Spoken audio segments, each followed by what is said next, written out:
The blood looked black against the white snow, and Sarah Garrett knew she was going to die here. 3 men had dragged her off the main road just outside Piach, Nevada, their hands rough and their breath reeking of whiskey. It was December of 1876, and the mining town had attracted all kinds of men, not all of them decent. These 3 had been following her wagon since she left town with supplies for her family's small ranch 15 miles north. When her wheel hit a rut and cracked, they saw their opportunity. The first blow came before she could even reach for the rifle under her seat.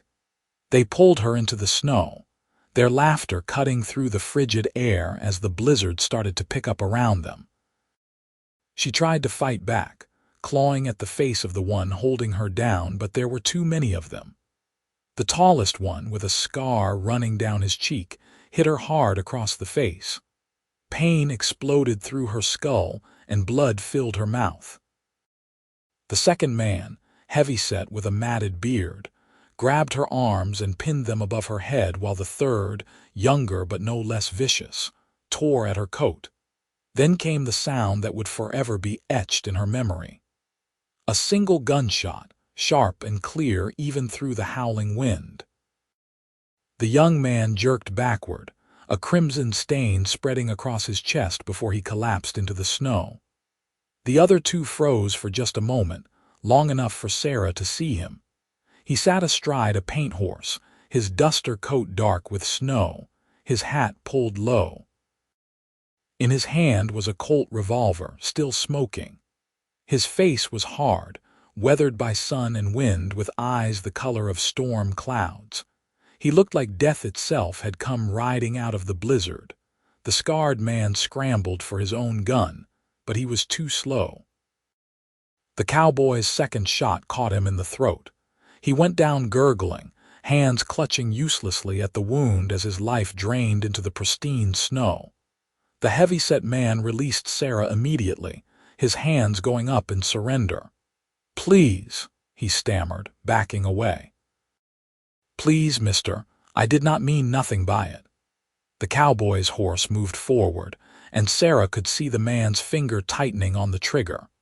For a long moment nobody moved. The wind whipped around them, carrying fresh snow that stung exposed skin. Then the cowboy spoke, his voice low and dangerous. "Run." The man did not need to be told twice. He turned and fled into the blizzard, slipping and sliding in the snow, his panicked breathing fading into the distance. The cowboy dismounted slowly, holstering his weapon. He approached Sarah carefully, as if she were a spooked horse. She was shaking violently, whether from cold or shock she could not tell. Her face throbbed where she had been hit, and she could taste blood. "You hurt bad?" he asked, kneeling beside her in the snow. Sarah tried to speak, but her teeth were chattering too hard. She managed to shake her head, though she was not entirely sure that was true. Everything hurt. He shrugged out of his duster and wrapped it around her shoulders. The coat was warm from his body heat and smelled of leather and wood smoke and something else, something distinctly masculine that made her feel oddly safe despite everything that had just happened. "Can you stand?" he asked. She nodded and tried to push herself up, but her legs would not cooperate. Without a word, he scooped her up in his arms as if she weighed nothing. She wanted to protest, to tell him she could manage, but the truth was she could not. So she let herself lean against his chest as he carried her to his horse. Getting her onto the saddle took some maneuvering, especially with her injured ankle that she had not even realized was twisted. He mounted behind her, one arm wrapped securely around her waist, and urged the horse forward. The blizzard was getting worse, the wind driving snow into their faces until Sarah could barely see 3 feet ahead. "There is a line shack about 2 miles from here," he said close to her ear, his breath warm against her frozen skin. "We will wait out the storm there." Sarah wanted to tell him about her family's ranch, that they would be worried, but speaking required more energy than she had. Instead, She let herself sag against him, trusting this stranger who had saved her life to get them somewhere safe.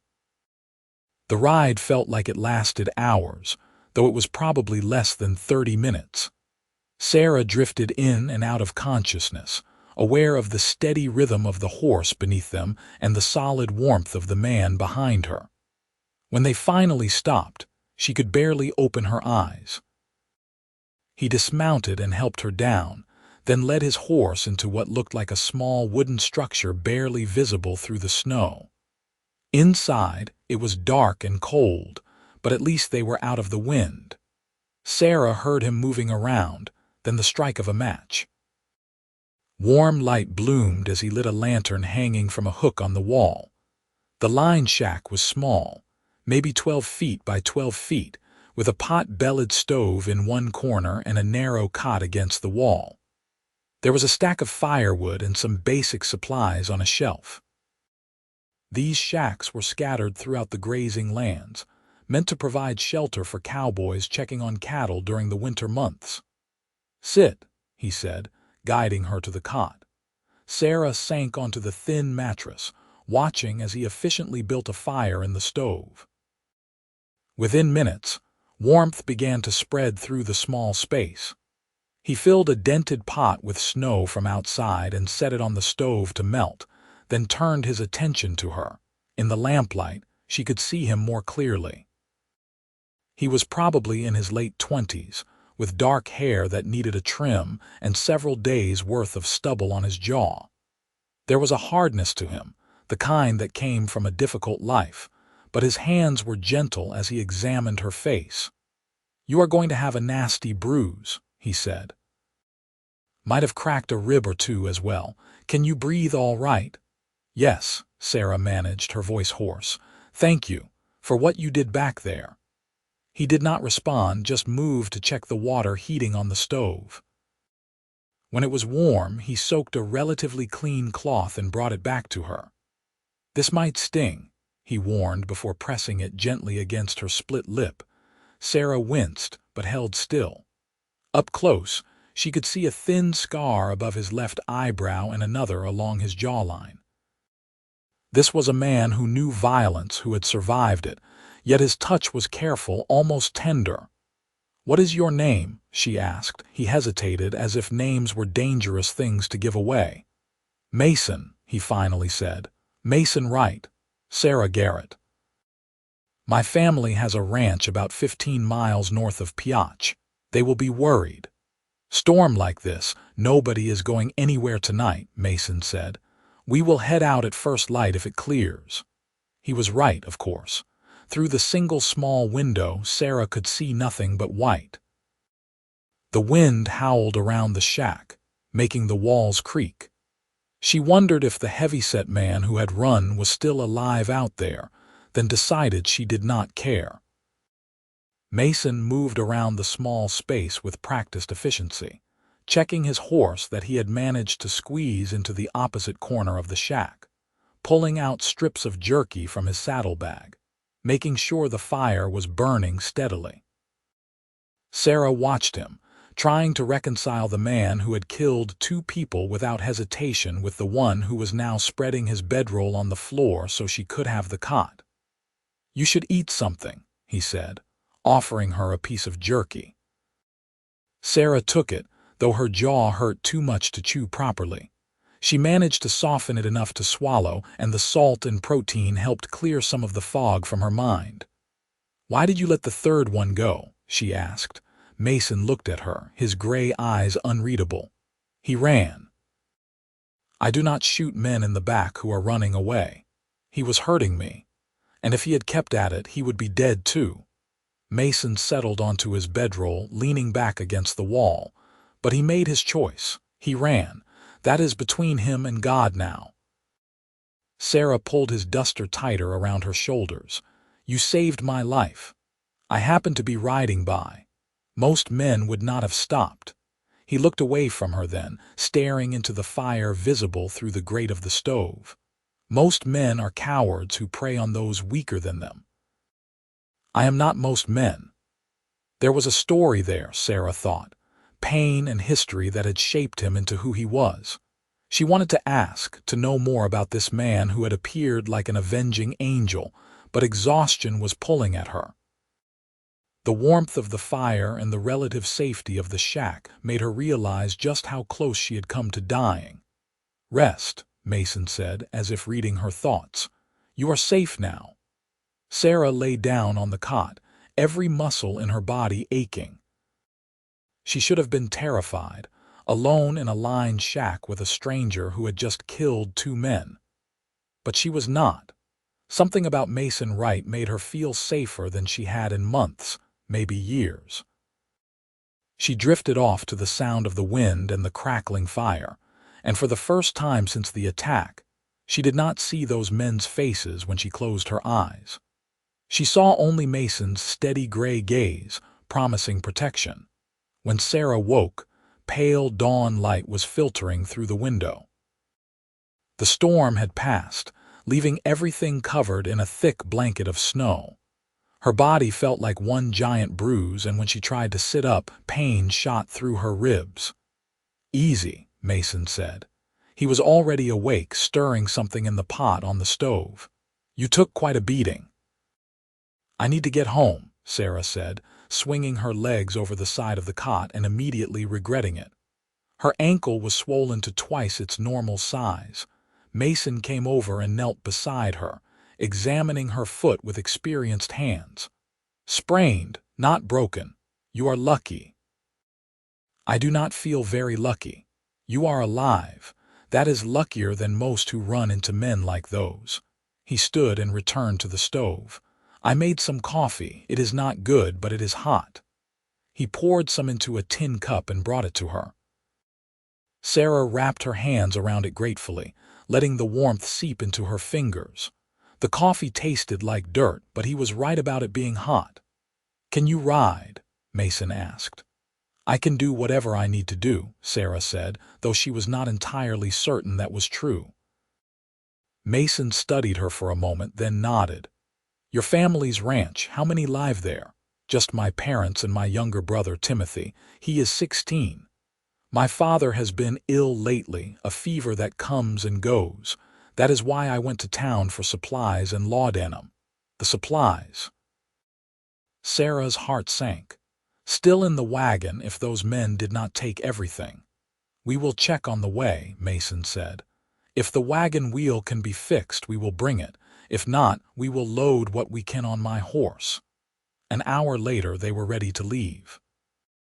Mason had helped Sarah wrap her ankle tightly with strips of cloth from his saddlebag, and fashioned a makeshift splint from kindling wood.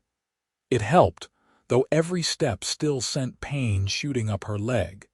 He lifted her onto his horse again, settling behind her in the saddle.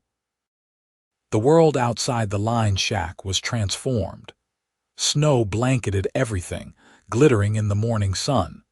It was beautiful and deadly, and Sarah shivered despite Mason's coat still wrapped around her shoulders. They found her wagon exactly where she had left it, though the supplies had been scattered.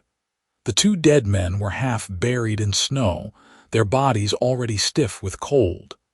Sarah looked away quickly, feeling bile rise in her throat. Mason dismounted and checked the wagon. "Wheel is beyond quick repair," he said, "but most of your supplies are still here. Looks like they were more interested in you than in flour and beans." He loaded everything he could into sacks and tied them to his saddle, creating a precarious tower of supplies. When he was satisfied they had everything valuable, he mounted behind Sarah again. "Which direction?" he asked. Sarah pointed north, toward the distant mountains barely visible through the winter haze. "Follow that ridge line. The ranch is in the valley beyond." They rode in silence for a while, the only sounds the crunch of snow under the horses' hooves and the occasional call of a crow. Sarah found herself leaning back against Mason's chest, drawing comfort from his solid presence. She barely knew this man, yet she felt connected to him in a way that defied explanation. He had seen her at her most vulnerable, had saved her when she thought all hope was lost. "Have you lived in Nevada long?" she asked, needing to break the silence. "Couple of years." "I drift mostly, pick up work where I can find it." "No family," she felt him tense behind her. "Not anymore." Sarah wanted to press, to learn more about this mysterious man, but the tone of his voice suggested the subject was closed. Instead, she said, "My family came out here 5 years ago. My father thought he would strike it rich in the mines, but he never did. We bought the ranch 3 years back, been trying to make a go of it ever since. Ranching is hard work." "Everything worth doing is hard," Sarah said. "At least that is what my mother always says." They crested a rise and the valley spread out before them. Sarah felt a rush of relief when she saw the familiar buildings of her family's ranch, smoke rising from the chimney. Home. As they drew closer, the door burst open and a young man came running out, followed by an older woman in a faded dress and shawl. "Sarah," her mother cried. "Oh, thank God." Mason helped Sarah down from the horse, and immediately her mother was there, pulling her into a fierce embrace that made Sarah's ribs scream in protest. She must have made a sound because her mother pulled back, her face going pale as she took in Sarah's injuries. "What happened? Who did this?" "3 men attacked her on the road," Mason said quietly. "2 of them will not be attacking anyone else." Sarah's mother looked at Mason properly for the first time, her eyes widening as she took in the guns on his hips and the hard set of his jaw. Then her expression softened. "You saved her," she said. "It was not a question." "I was nearby," Mason said, shifting uncomfortably. "Timothy, help get Sarah inside," her mother ordered. "And you, Mr. Wright, you will stay for a meal at the very least. I will not take no for an answer." The interior of the ranch house was warm and cluttered, the kind of comfortable chaos that came from a family living in close quarters. Sarah's father was in bed, looking thin and pale, but he insisted on being told everything that had happened. When Sarah finished her story, leaving out the worst details, her father's eyes were wet. "We owe you a debt we can never repay," he said to Mason. "No debt," Mason replied. "Any decent man would have done the same." "But they did not," Sarah's father said. "You did. That makes all the difference." Over the next few hours, Sarah's mother fussed over her injuries while Mason helped Timothy unload the supplies and tend to the animals. Sarah watched through the window as Mason moved around their small barn with practiced ease, and she felt something flutter in her chest that had nothing to do with her injuries. Her mother noticed, of course. "He is a good man," she said quietly. "You can see it in his eyes beneath all that hardness." "I barely know him, Mama." "Sometimes that is all it takes. I knew I would marry your father the first day I met him." Her mother smiled, though there was sadness in it. "He was different then, stronger. This sickness has taken so much from him." "He will get better," Sarah said, though she was not sure she believed it. "Perhaps. But even if he does not, we have been blessed. We have our family, this land, and now we have you safe at home." Her mother kissed Sarah's forehead gently. "That man out there, he could have kept riding. Most would have. Think on that." Sarah did think on it. She thought about it all through dinner, a simple meal of stew and biscuits that Mason ate with quiet appreciation. She thought about it when her father insisted Mason stay the night, that it was too late to ride back to town. She thought about it when Mason agreed with obvious reluctance, and when Timothy eagerly offered to show him where he could bed down in the barn. "No need," Sarah's mother said. "Timothy, you can sleep by the fire tonight. Mr. Wright can have your room." After dinner, Sarah stepped out onto the porch despite the cold, needing air and space to think. Her body ached, but it was a distant thing, overwhelmed by the tumult of emotions churning inside her.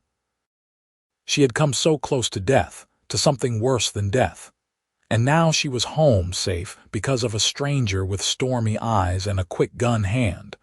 The door opened behind her, and she knew without looking that it was Mason. "You should be inside, resting," he said. "I needed to breathe." Sarah turned to look at him. In the lamplight spilling from the window, his features were softer somehow. "Thank you, again. I know I have said it, but it does not seem like enough." "It is enough." Mason leaned against the porch railing, looking out at the snow-covered landscape. "I am glad I was there. Where were you going when you found me?" "Nowhere in particular. I had finished a job at one of the mines, was just riding." "Do you always just ride?" Mason's lips twitched, almost a smile. "Most of the time. I am not good at staying still." "Why?"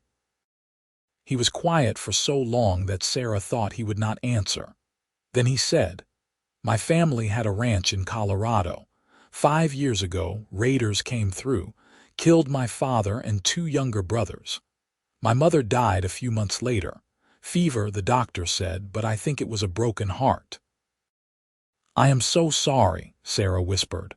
"I tracked those raiders for 2 years, found them all eventually." His voice was flat, emotionless, but Sarah could hear the pain underneath. "After that, I could not go back to the ranch, too many ghosts, so I ride." Sarah moved closer to him, ignoring the protest from her injured body. "That sounds lonely." "It is what it is." Mason looked at her then, really looked at her, and Sarah felt heat spread through her that had nothing to do with the cold. "But sometimes, on nights like this, I wonder if it has to be." They stood there for a moment, the air between them charged with possibility. Then Timothy burst out onto the porch, shattering the spell. "Sarah, Mama says you need to come inside before you freeze.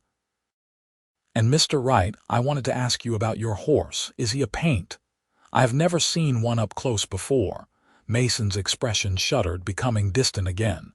"He is. I will show you in the morning if you like." "Really? That would be great." Timothy's enthusiasm was infectious, and despite everything, Sarah found herself smiling. That night, lying in her small bed in the room she had occupied since they moved to the ranch, Sarah stared at the ceiling and replayed every moment since Mason had appeared in that blizzard. She thought about his hands, so gentle when he tended her injuries. She thought about the way he moved, economical and purposeful. She thought about the pain in his voice when he spoke of his family, and she thought about the way her heart had sped up when he looked at her on the porch. She barely knew him. He was a drifter, a gunman, someone who solved problems with violence.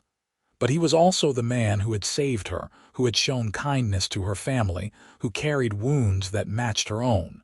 Sarah fell asleep with his name on her lips. Morning came with brilliant sunshine reflecting off the snow. Sarah woke to the sound of voices outside, and when she looked out the window, she saw Mason and Timothy by the corral. Her brother was listening with rapt attention as Mason showed him something about the paint horse. Even from a distance, Sarah could see the animation in Mason's face, so different from his usual stoic expression. Her mother appeared beside her. "He is good with Timothy. Your brother has been starved for male attention with your father being so ill." "He is leaving today," Sarah said. "Drifters do not stay. Not unless they have a reason to." Her mother gave her a knowing look. "Perhaps he just needs to find one." But when Mason came inside for breakfast, he was already wearing his coat and hat. His expression was closed off again, distant. "I should be heading back to town," he said. "Thank you for your hospitality." "You are welcome to stay longer," Sarah's father said from his bed. "We could use the help around here, and I would pay fair wages." Something flickered across Mason's face, but he shook his head. "I appreciate the offer, but I need to keep moving." Sarah felt her heart sink. She had known it was coming, but that did not make it easier. "Will you at least let me walk you out?" Mason hesitated, then nodded. Sarah grabbed her shawl and followed him outside, limping on her injured ankle. They walked to where his horse was saddled and ready, and for a moment neither of them spoke. "I wish you would stay," Sarah finally said. Just for a little while. Your family does not need someone like me around. Mason checked his saddle, not looking at her. Someone like you. You mean someone brave, someone kind. I mean someone with blood on their hands. He turned to face her then, and Sarah could see the struggle in his eyes.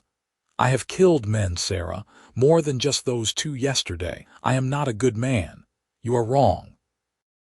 Sarah moved closer, placing her hand on his arm. A bad man would not have stopped to help me. A bad man would not have been gentle with my injuries or patient with my brother's questions. You are not what you think you are, Mason Wright. You do not know me. Then stay and let me learn. The words tumbled out before Sarah could stop them. Stay for a week. Help us around the ranch. Let me repay your kindness.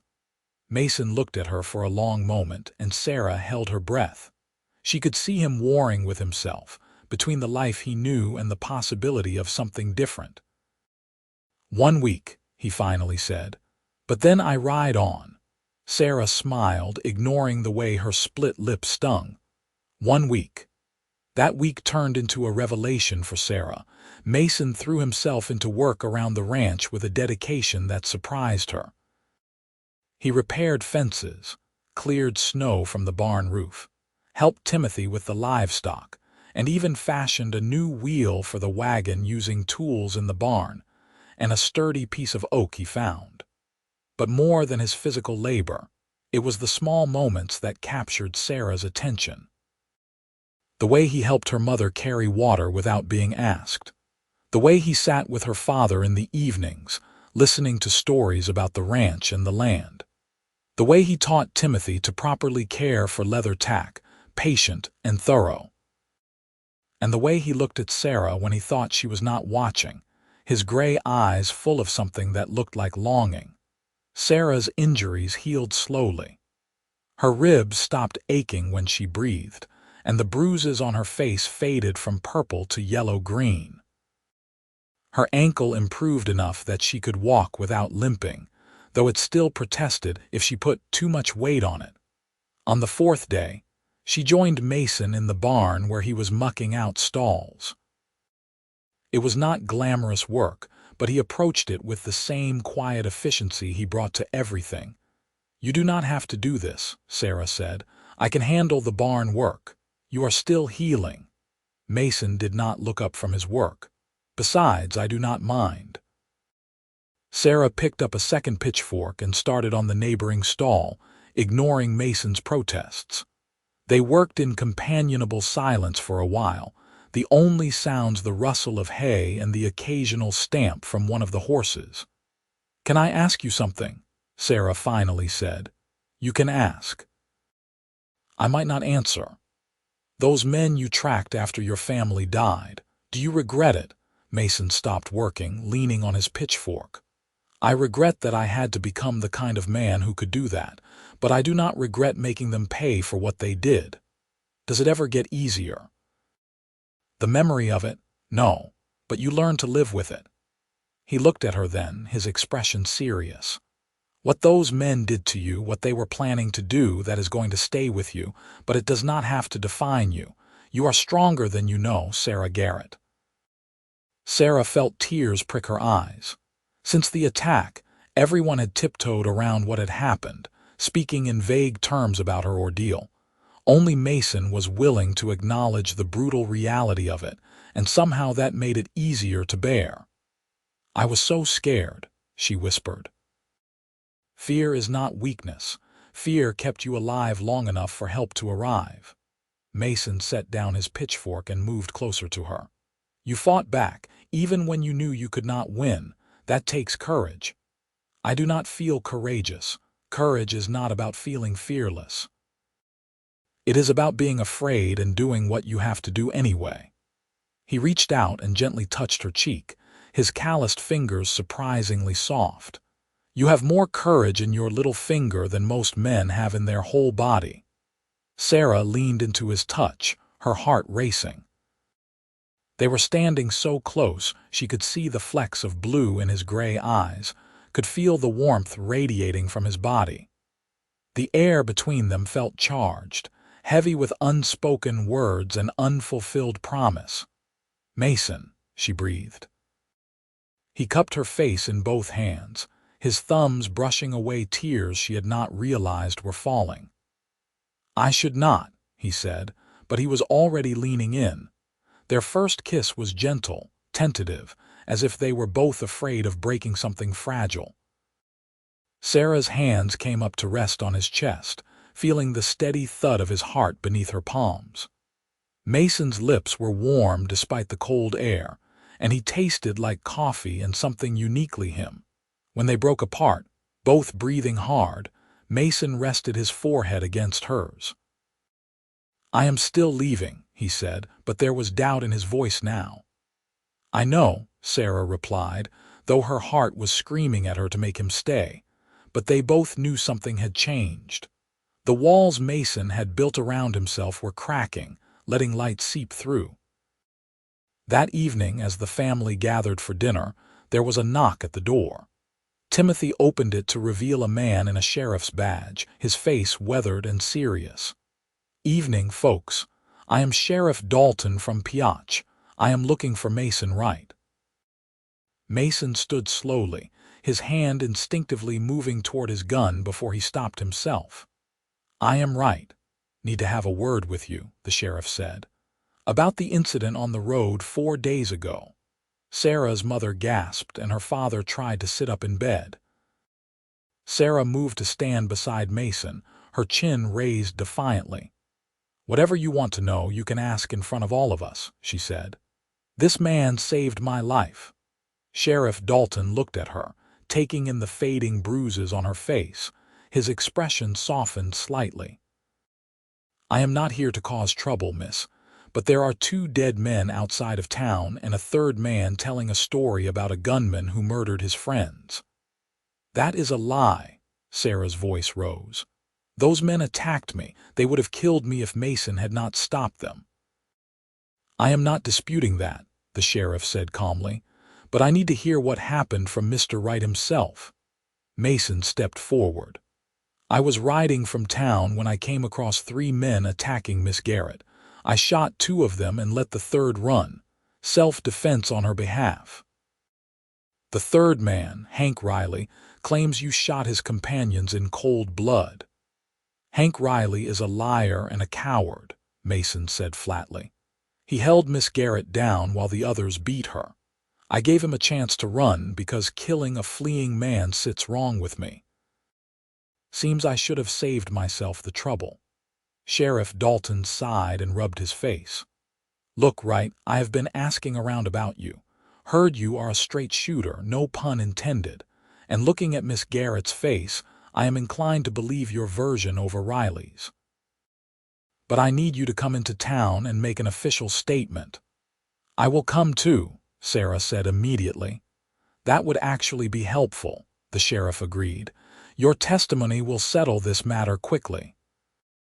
An hour later, Sarah found herself riding back to Piotch beside Mason, with Sheriff Dalton on his own horse leading the way. The town was busy despite the late hour, miners and cowboys filling the saloons and gambling halls. The sheriff's office was a small building near the center of town, warm and cluttered with wanted posters and paperwork. Sarah gave her statement first, detailing everything that had happened from the moment her wagon wheel broke to when Mason had appeared. She did not hold back, describing in clear terms what the men had been doing and what they intended. By the time she finished, the sheriff's jaw was tight with anger. "And you are certain Hank Riley was one of the attackers?" he asked.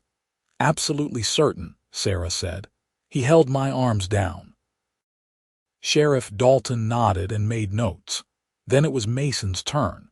He gave a concise, factual account of events that matched Sarah's testimony exactly.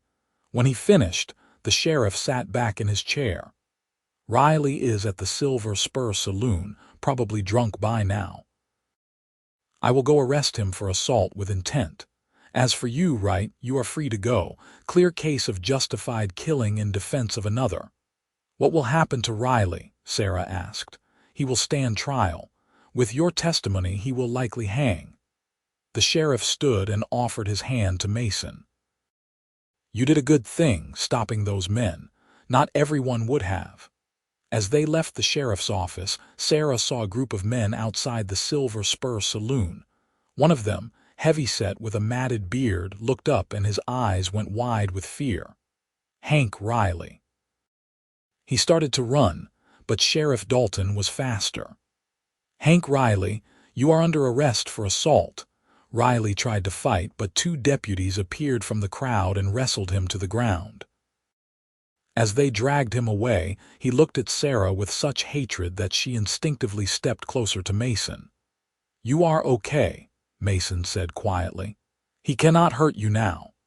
They spent the night at a boarding house in town, in separate rooms, though Sarah found herself wishing otherwise. The next morning they rode back to the ranch together as the sun painted the snow-covered landscape in shades of pink and gold. "That is the last of it then," Mason said. "You are safe. Riley will stand trial. The other two are dead and buried." "Yes," Sarah agreed. But she was not thinking about the attack or the trial. She was thinking about the fact that Mason's week was almost up, and he had made no mention of staying longer. When they arrived at the ranch, Timothy came running out with news. "Papa got out of bed this morning. He is weak, but the fever has not come back in 2 days. Mama thinks he is finally recovering." It was true. Sarah's father was sitting at the table when they entered, looking thin and frail but undeniably better. The relief Sarah felt was overwhelming, and she rushed to hug him, careful not to squeeze too hard. "My girl," he said, his voice stronger than it had been in weeks. "I heard what happened in town. It is finally over." "Finally," Sarah agreed. That night, the family celebrated with a better meal than usual. Sarah's mother had somehow produced a roasted chicken and vegetables, and even made a dried apple pie for dessert. The conversation flowed easily, full of laughter and hope for the first time in months. But Sarah noticed Mason growing quieter as the evening wore on, and her heart grew heavy with understanding. He was preparing to leave. After dinner, he confirmed her fears. "I will be heading out at first light tomorrow," he announced. "You folks have been more than kind, but it is time I moved on." "Where will you go?" Timothy asked, his disappointment obvious. "Not sure yet. Maybe north, see what work I can find in Montana." Sarah excused herself and went outside, unable to watch him make plans to leave. She stood on the porch, looking at the stars glittering in the clear night sky, and tried not to cry. The door opened, and she knew it was Mason before he spoke. "You are upset," he said. "I do not want you to go." Sarah turned to face him, no longer caring about hiding her feelings. "I know I have no right to ask you to stay, but I am asking anyway. Stay, Mason. Stay here with us, with me." "Sarah." He said her name like a prayer and a curse combined. "You deserve better than a drifter with a violent past. I deserve someone who sees me, truly sees me. Someone who makes me feel safe and alive at the same time. I deserve someone who kisses me in barns and teaches my brother about horses and helps my family without expecting anything in return." She moved closer to him. "I deserve you, if you would just let yourself believe it." "I do not know how to stay," Mason said, and the pain in his voice broke Sarah's heart. "I have been running for so long." "Then stop running." Sarah took his hands in hers. "I am not asking for promises about forever. I am just asking you to give us, a real chance." "Is that so impossible?" Mason looked at her for a long moment, and Sarah could see the war raging behind his eyes. Then he pulled her close and kissed her with a desperation that made her knees weak. This kiss was different from the one in the barn. This was hunger and hope and fear all tangled together, and Sarah met it with equal intensity. When they finally broke apart, both gasping for air, Mason rested his forehead against hers just as he had done before. "I am terrified," he whispered. "So am I," Sarah whispered back. "But I would rather be terrified with you than safe without you. If I stay, if I try this and I hurt you, you will not. I trust you, Mason Wright." He pulled back enough to look into her eyes. "I love you," he said, the words sounding like they had been torn from somewhere deep inside him. "I should not. I have only known you a week, but I do. I love you too." Sarah smiled through the tears streaming down her face. "So stay, please stay. For you," Mason said, "I will try." The kiss that followed sealed the promise, and for the first time since his family died, Mason Wright allowed himself to imagine a future that did not involve running. The weeks that followed were a revelation for both of them.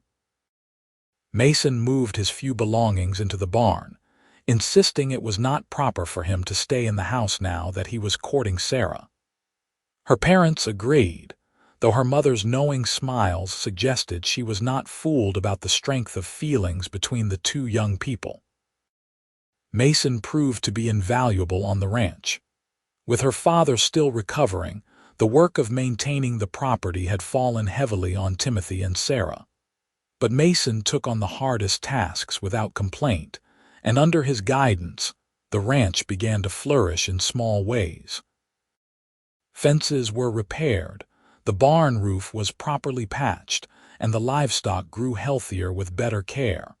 But it was not just his labor that made a difference. Mason brought a sense of security to the family.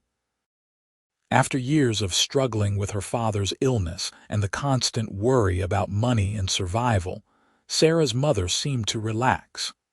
Timothy blossomed under Mason's mentorship, growing more confident and capable, and Sarah found herself falling deeper in love every day. They stole moments together whenever they could. Morning walks to check the fence line, where Mason would take her hand and they would talk about everything and nothing. Evenings in the barn, where they would kiss until they were both breathless and aching for more than propriety would allow.